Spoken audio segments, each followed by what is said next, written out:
Welcome to Inside Missions, a production of Maranatha Volunteers International, offering an in-depth look at the people, the cultures, and the countries where Maranatha is working.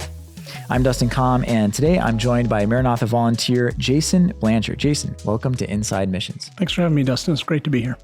So Jason is currently the Executive Director of Clinic Operations at Loma Linda University Health in California, but he's also served as an administrator at a hospital in Africa, and he has the unique story of returning to a place of his childhood in Africa as an adult, and serving with Maranatha was influential in that journey. But let's start at the beginning, Jason. What was life like for you? You're born in Maine, is that right? And then when you were 5 years old, you guys moved to Malawi. Yeah, 4 or 5. 4 or 5. What was life like as a kid in Malawi? So growing up, Dustin, as a missionary kid was an amazing experience. In fact, even though I'm much older now, I remember those times like they were yesterday.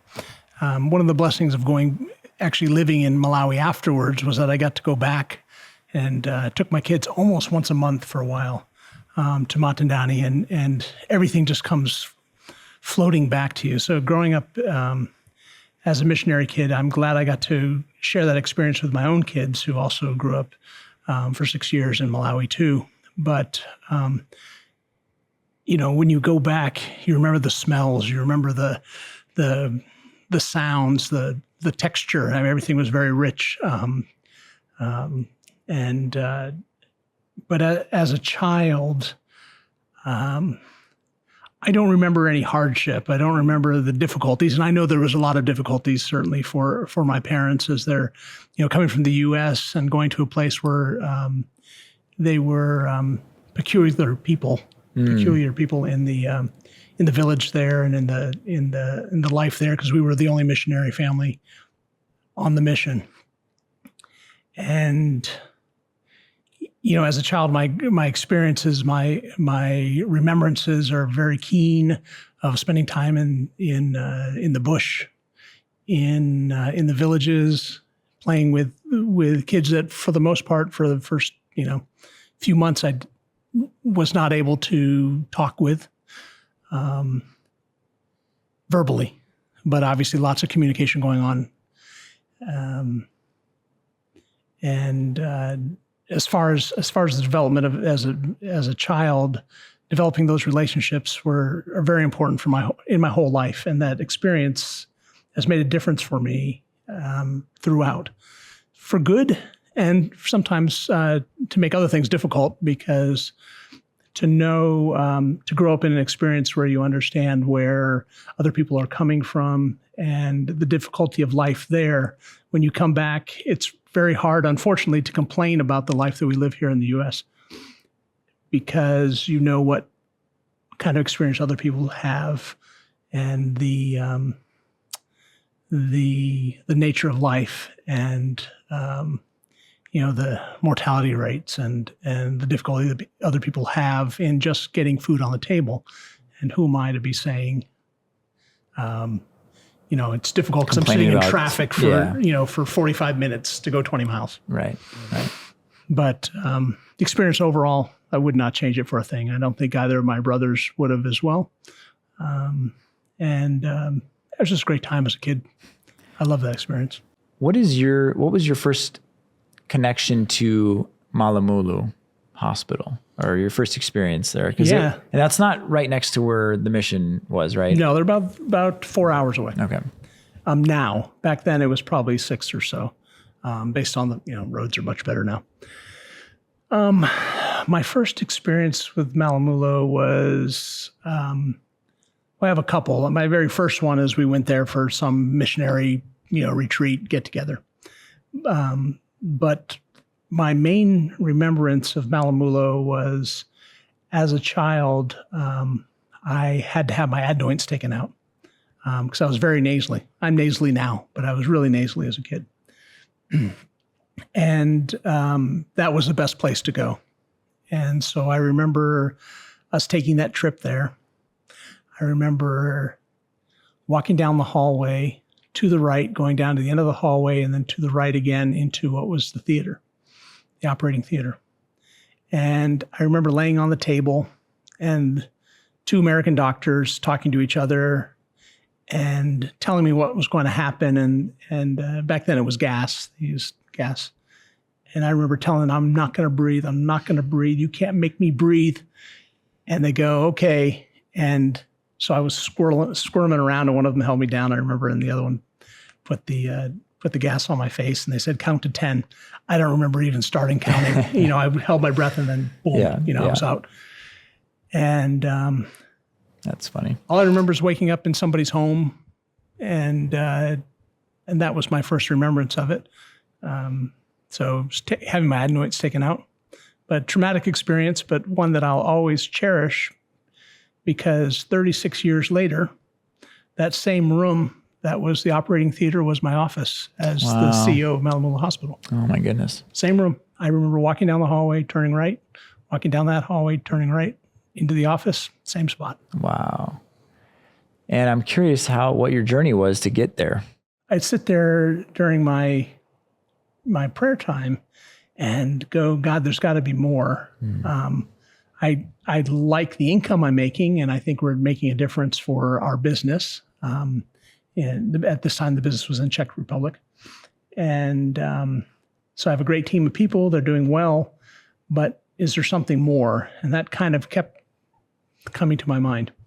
So I remember being asked again. I'm not sure if it was David or whoever at that time had asked me if I would do Malawi again. And I said, yes, I'd be interested. And they're like, go to Malamulo. And I was like, oh, that sounds great, because it's kind of a homecoming, because I haven't been there in, probably at that point, probably 30-something years. And so I was like, yeah, I'd like to do that.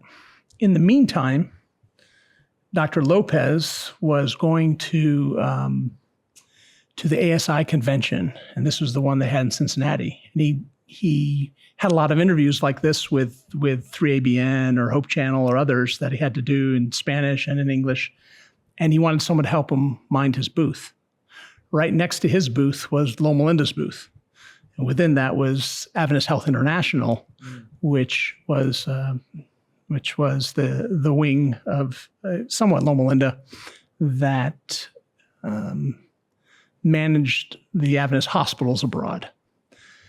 And right manning that booth was the medical director of Malamulo and the former administrator of Malamulo. And so we just were talking during that weekend, and Dr. Lopez would come back, and just that interaction being engraved in what Loma Linda was doing for healthcare overseas, and what AHI was doing, and it was quite interesting to me. And they're like, do you have any interest in working at one of our hospitals? I was like, yeah, I'm not sure about it. And kind of in the conversation, we talked about my childhood in Malamulo, and that was really important to them because they actually flew in from Malamulo for this meeting. Right. And Christy was like, well, we need a CEO. Do you have any interest? And I was like, I'd be interested in talking to someone about it. And they're like, well, Dr. Dick Hart, president of Loma Linda, is going to be here tomorrow. Would you like to spend a few minutes with him? So I spent a few minutes with him, and he was like, yeah, I really like that. Gave him my phone number, and I was like, yeah, let's talk a little bit about it. So immediately, Dr. Hart lost my phone number, totally lost it. So for the next 6 months, I'm at home and I'm praying, and I'm like, not sure about this. I had a little talk with my wife. She's like, no, we went to Europe. I did that for you. We satisfied your wanderlust. Now we're back. We have a beautiful home. We have 10 acres of land, a pond. We got 2 kids who go to a really great school at Highland. And this seems like, just wait on it a bit. And she said, anyway, she had no interest. Let's put it that way. So I started praying a 3-part prayer. The first part was that if God wanted me to go, I'd get an offer, to go, right? And if I got the offer to go, that it was God saying that he would bless me in going to Africa or wherever. But at this point, it was Malamulo was always the only one I ever thinking of. But I was chicken enough to say, God, if you offer me this, you must bless me, because I can't haul my young family. Eve was in kindergarten or first grade, and Brody was in like third grade. I can't haul my family away, stop a career, which I'm not rich, but we did well, and move to parts unknown to everyone. And so that was the first part. Second part is, if that were to be the case, that we would sell our home quickly, and that the business that I owned would be able to pay off all its bills, and the team that we had amassed over in Europe would be able to survive while I was gone. And the third one, so I told my wife these first two prayers, fleeces, right? Yeah. Didn't tell her the third one. The third one was that Erin would want to go, my wife Erin. So immediately I get a call, this is 6 months later, right? From Dr. Hart saying, I'd like you to come to Malawi. What do you think about it? Why don't you meet me in Malawi? And it was at the same time that I already had this trip planned to Malamulo. I was going to say, with Maranatha. You're going to go all the way for an interview. No. We'd already had this trip planned to go to Malamulo. And I had told him about that 6 months before. And he said, are you still doing that? Why don't we meet there and we'll talk? So that was interesting, right? So I went to Malawi. We put roofs on a lot of the buildings. So basically it was a shipment by of roof structures for one-day churches. So it wasn't a full build. It was just doing the roofs. And were these for the hospital? Were they? Yeah, for the hospital staff. Okay. For the different homes, not just the expats, but for different homes within the hospital. So that was supported through Maranatha by one of the families, by our surgeon, Dr. Ryan Hayton, and his family had raised the money for a shipment, right? So it was basically roofing sheets. Got it. Stacked to the ceiling and all the stuff you need for that. And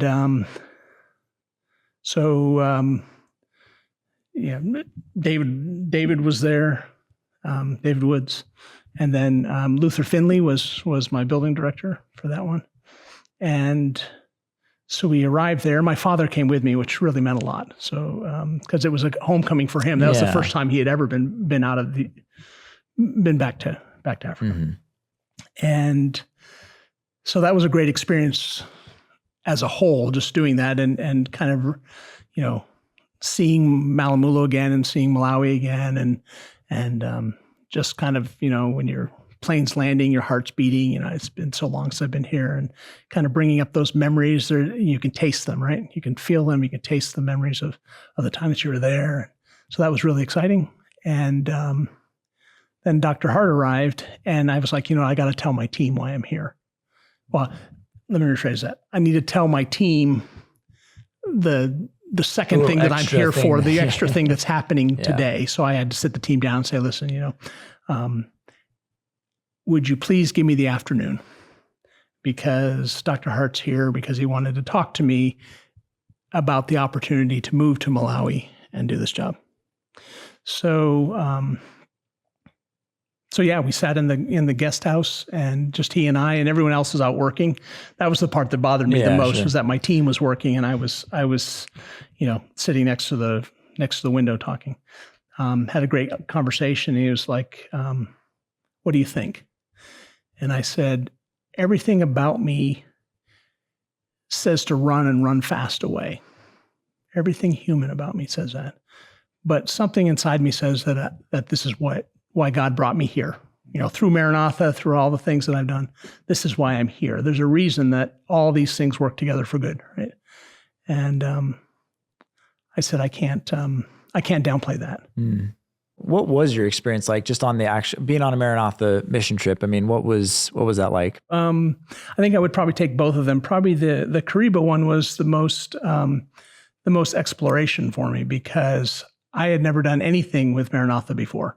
And here I am having to lead that. And I would say that the Woodses were amazing in that, because we had these things that happened like we didn't have the food that we needed. And Susan grabs a truck, grabs a few people, comes back with all the canned foods we'll ever need, everything we needed for that trip. And then every time that there was an issue with something, or, we built something backwards, David was there to say, oh, no, this is how we need to do it. And the development of those relationships and having a clear understanding of the mission of Maranatha, not just to build a building, but to build people, to not just give them, for us, it was education, not just the education, but the commitment to Christ and the development of programs for people, even though they may not be Adventists or be part of our work, so to speak, that we were giving a gift, and it was given as a gift because there was no takebacks, right? You don't unbuild the building, and the excitement that we have a picture that was taken from a crane or the top of one of the buildings of the whole group of people on that Sabbath. And that second Sabbath is always, I'm going to imagine that anyone who goes on a Maranatha trip, that second Sabbath is just the most amazing one, because you're done with everything. And you have all those people who have come to support you. And of them, maybe 20% are Adventists. The rest are people who go, wow, this is great. We don't have a school like this. We don't have these types of facilities, this long-term opportunity. And then, so that picture is engraved in my mind of all those people. And I remember that Sabbath, where the first Sabbath we worshiped under a tree, and the second Sabbath we worshiped in the extended one-day church or school, whatever. It was like 2 or 3 times as long. That's always one of the best parts of a Maranatha trip, is the Sabbath worship with the local congregation. Yeah. And one thing that struck me about that is that the conference was very excited about it. They were very appreciative of everything we did. But the conference president blew my mind with one story that he told us. He said that for the first time in their history, and this is kind of a side note because it's not specific to Maranatha, but said in the first time in their history, they sent their first missionaries. I think to Ukraine is where the first missionaries from Zimbabwe were being sent to Ukraine. Oh. And at that point, I realized that the church is so much more than, especially in Africa, you always think of it as the receiving end of a gift, right? And sometimes we don't realize the gift that's also being given out to the people who go on these trips with Maranatha, because you go back, you're never the same, you're changed. But also that those gifts that have been given over time, the one-day churches, the schools, the missionaries who came before us, the healthcare, all the things that, the water, all those things have a huge effect. And some of those countries, they have more Adventists than we do in America, right? That's a great point too. And that's because people gave a gift, right? And now they're saying, now it's our turn to give. It's one family they sent to Ukraine, but it changed my paradigm and my understanding of really what mission work was. Right. No, that's a good point. That we weren't always just going there, but they're now sending out. Right. And that really made me feel good as a believer. Yeah. And I think that was something I would not have experienced without going on that trip. Mm. What was it like returning? And your kids are kind of the same age that you were when you lived there, right? Or were they a little older? My daughter was about the age when we left. Okay. That age. How did you help them navigate living in this new country? Were you able to draw on any of your experience from when you were a kid living in the same place? I think Bible bedtime stories and the Bible and the what was the other one there? Uncle Arthur. Uncle Arthur's bedtime stories. That was huge. I mean, we still did that. What a cool tradition. Because I remember that so much from as a kid. That was important to us to have those worships. I think I mentioned this earlier in our conversation, when a child is put into a situation like that, a sink or swim kind of thing, once they learn to swim, it benefits them for the rest of their lives. But there's also difficulty. You hear a lot about, third culture kids, by which you never quite feel a sense of belonging because you always have a different understanding from everybody else. Those kids grow up very quickly. A lot of their relationships are with adults. Their communication, they're sitting in a room and there's lots of conversation about hospital matters and about surgery and about relationships with the government or other institutions or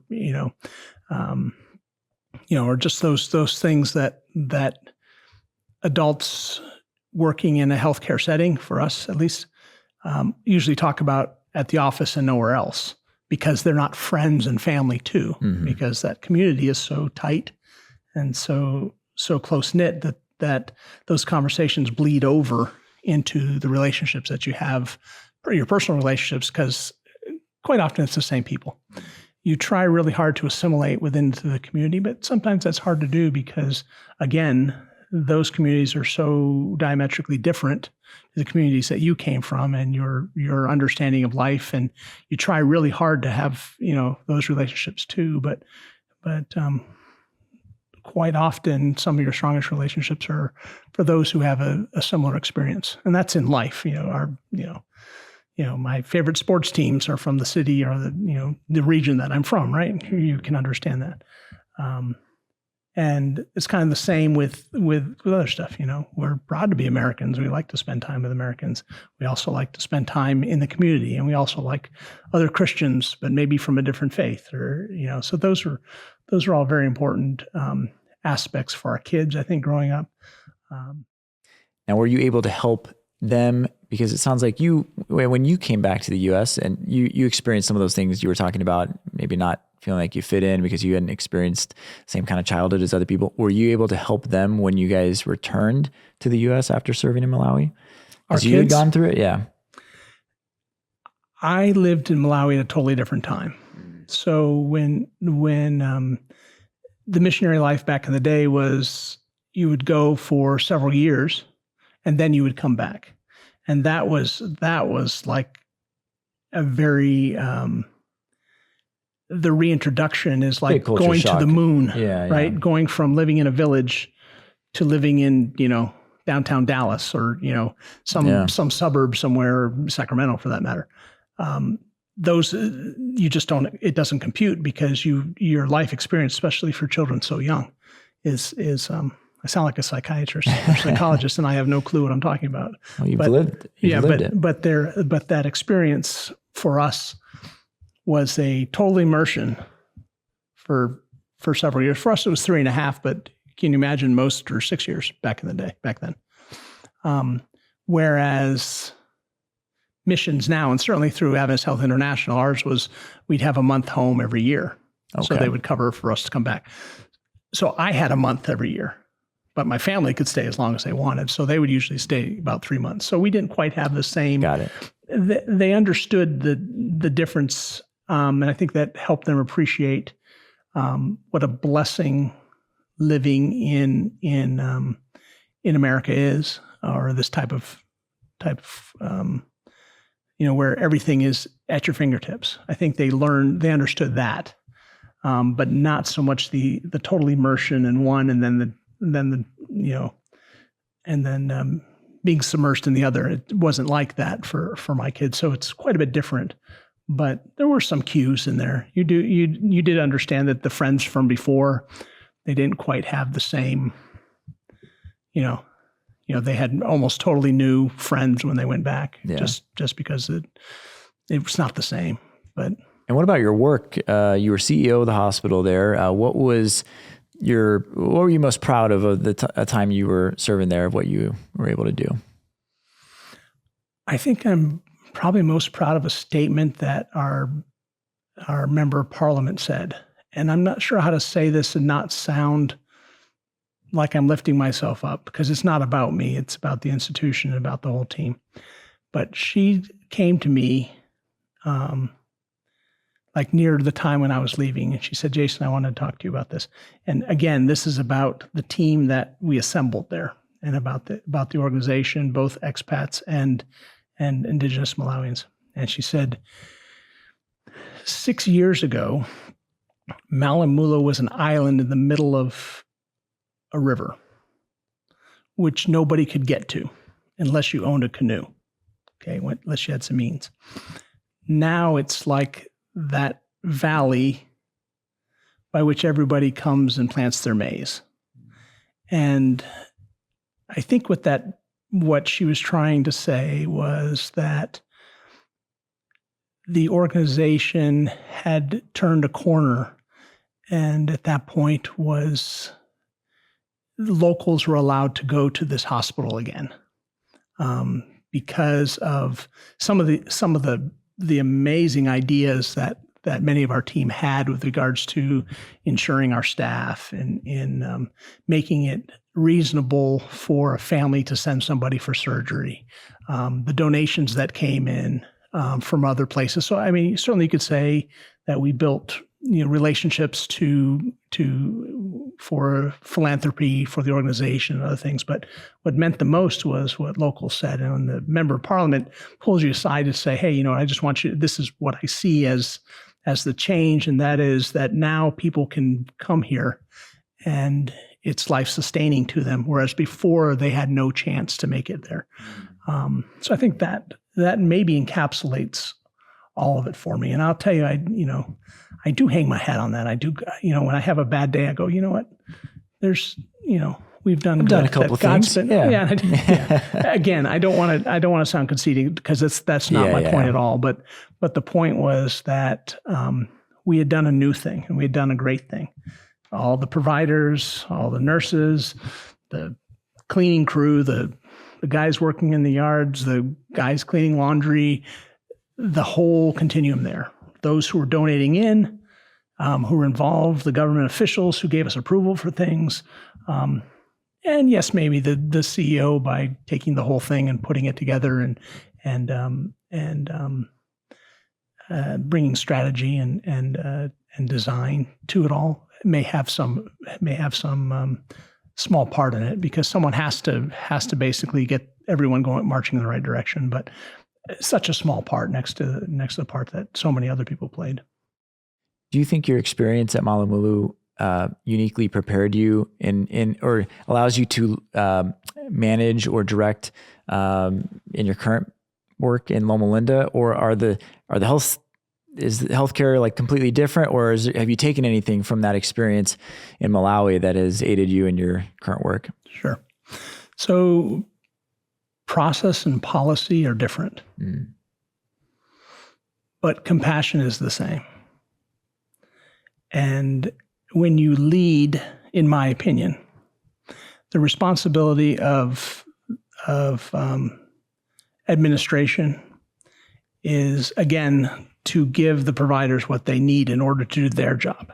I will never give care to a patient, but I can give care to a provider by giving them those things that they need. If you think of a surgeon, the surgeon is working and they reach their hand out for an implement. Okay, the nurse gives it to him, but the nurse didn't get that. Someone else had to get that. And if that wasn't available to that provider, then the care that they were supposed to be giving to that patient could not be done or had to be done in a different way. And I see that as the importance of administration within organizations. Has it been easy for me? No, because there's always a transition. Because remember, I didn't come through the stream of Adventist healthcare. So I didn't work at the same institution or in similar roles in other institutions all the way up through my career. I came from a business background, which is also a huge benefit, but not in the way that if you came up through an organization, it's easy to peg what your next steps are if you've come up through those organizations. And I certainly applaud those people who've gone through that way. That's not my experience, and my experience is as rich as everyone else's. Well, you certainly have had a rich experience in so many different ways and so many different places throughout your life, and it's really been humbling to just hear a little bit about it from you and your willingness to share. And so we just really appreciate you and appreciate you serving with Maranatha. And I know that you've been willing to serve in other opportunities with Maranatha, and some of them just haven't. We were going to be in Zambia together last year, and Fortunately, your mom had passed away, and it was good that you were able to be with her. But hopefully in the future, we'll get you on another Maranatha project. I did want to just ask you one last question about Maranatha, about your experience with Maranatha. What was the, if you could give any advice to people who are considering going on a mission trip, like you were in 2013, you were looking at going at these mission trips, but maybe they're just unsure of like whether they should do it or not, and knowing how it impacted you. Of course, no one knows when they go into a mission trip what could come out of it, but what advice would you have for people? Obviously, there's nothing that is for everyone, right? I always take the approach that David took when he was going after his family, when they were all taken by the Amalekites, right? All of 600 of his men left, but not all of them went to the battle. And when they came back, the 400 who went were like, well, we don't share that with you. This is all ours. And David made that rule that in Israel, everyone shared. And I think that's one thing that Maranatha does well. And that is that even if I don't have the ability to go or the interest in going, I still have ways that I can help, and that can be involved, whether that's funding, whether that's prayer, and hopefully those two go together, whether that's telling other people about trips that you would love to have gone on, but I don't have the ability to do that.